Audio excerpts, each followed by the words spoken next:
In this video, I'm going to go through example 8.9 from the Introductory Statistics textbook, which is available for free via this link here.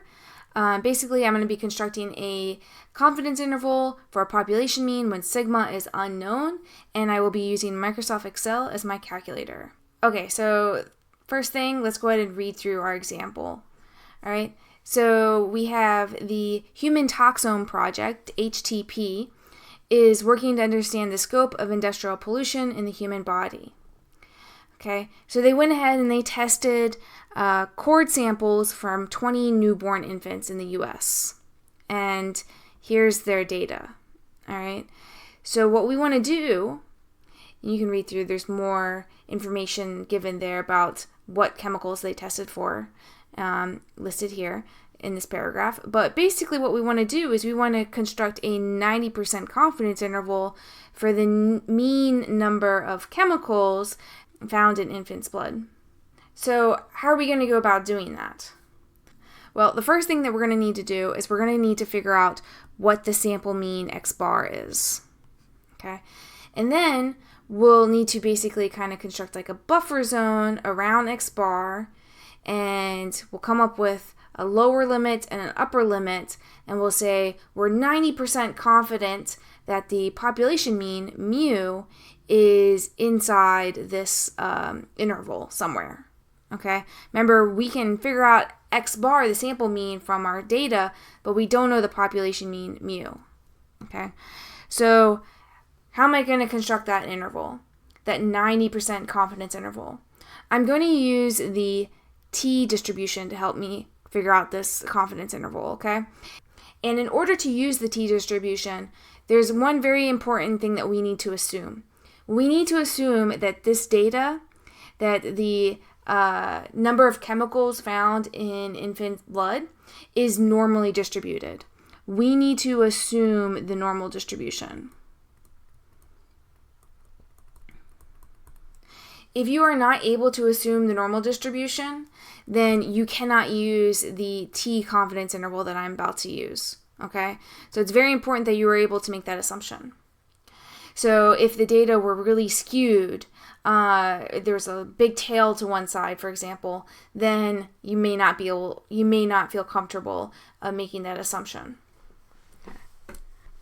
Okay, so first thing first, open up Microsoft Excel and put your data into Excel. So just type it all in.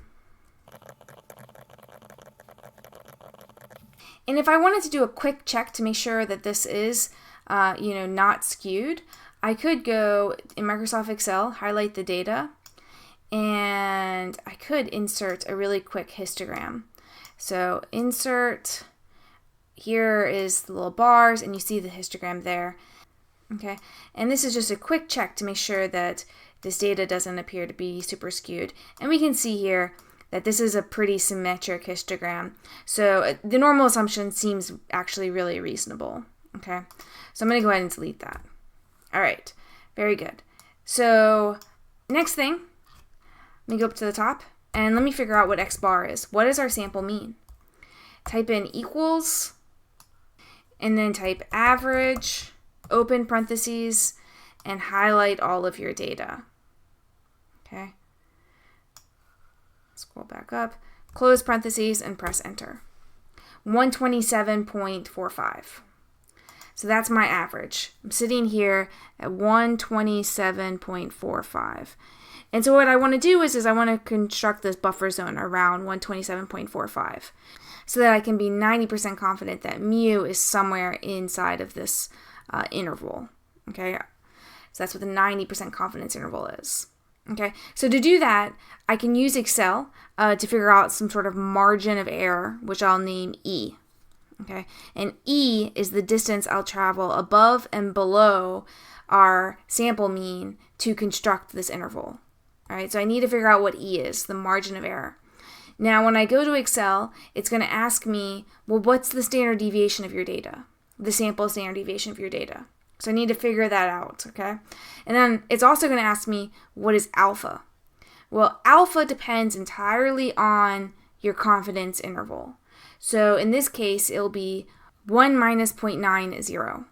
Okay, so alpha is always 1 minus whatever your confidence level is. 1 minus 0.90 is 0.10. All right, so let's go to Excel.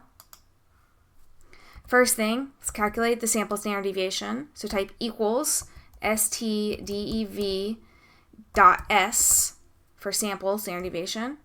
Open parentheses and click on your data and hold, drag all the way down till you get to all your data down there. Okay. Close parentheses and press enter. Okay. E, margin of error. Confidence.t. This is what we want to use. Always use confidence.t when you're trying to construct a confidence interval using the t distribution, which is usually when you don't know your population standard deviation sigma, and you're willing to make that assumption that the data is normally distributed. Okay, alpha we just talked about was 0.10. Standard deviation, I could type this number in, or I could just click on the cell. That's probably the easiest thing to do. Comma, size. Size is your sample size. How much data do you have? 20. Close parentheses, press enter. So that's my margin of error. Okay, so that's my buffer zone around my x bar. So my lower limit is going to equal the sample mean minus that buffer zone. Okay, so that's at C3. Press enter. And the upper limit, type in equals C1 plus C3. Okay, so the sample mean, and then you add on that margin of error for the upper limit. 117.4 and 137.5. Okay, so 117.4 and 137.5. All right, and we're 90% confident that the population mean, mu, is somewhere inside of this interval. Somewhere in this interval, mu is somewhere in there. We're 90% confident.